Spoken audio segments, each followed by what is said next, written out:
Consider, if you will, a planet in motion. A celestial sphere caught in an endless ballet, spinning, rotating, hurling through the void at 60,000 miles per hour.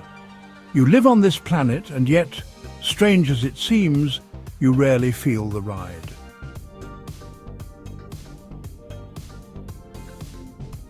This is Spaceship Earth, and if you haven't noticed, you've been traveling through the cosmos all along. But the reality is stranger even still, because Earth is not merely a home, it's a vessel, a drifting raft in an ocean with no shore.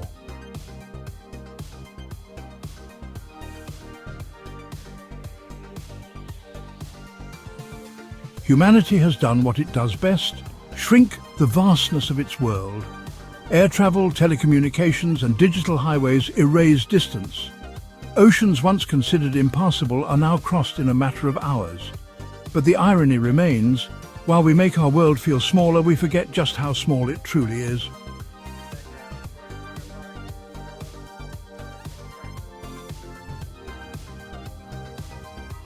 A speck, really.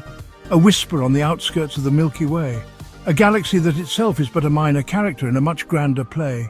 It is perhaps this remoteness that explains why no intergalactic visitors have stopped by for coffee. But what if they have? What if they've been here all along?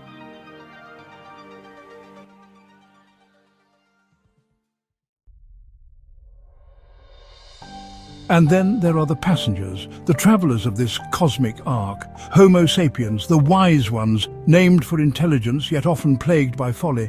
You see them every day, talking, trading, creating, and yet beneath the surface something deeper stirs, because to look at a human being is not merely to look at an animal of flesh and blood, but at something else entirely.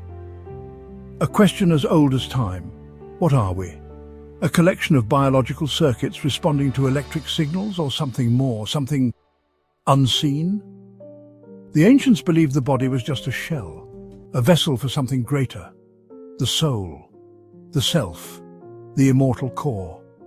But in a world driven by the cold calculations of science, such an idea has become an inconvenient relic.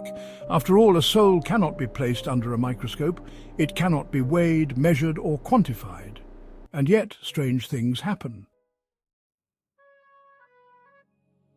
Near-death experiences. A curious phrase for something that, if true, is the ultimate contradiction. Men and women declared clinically dead, yet claiming to have seen beyond, to have looked down at their bodies, fully aware, fully conscious.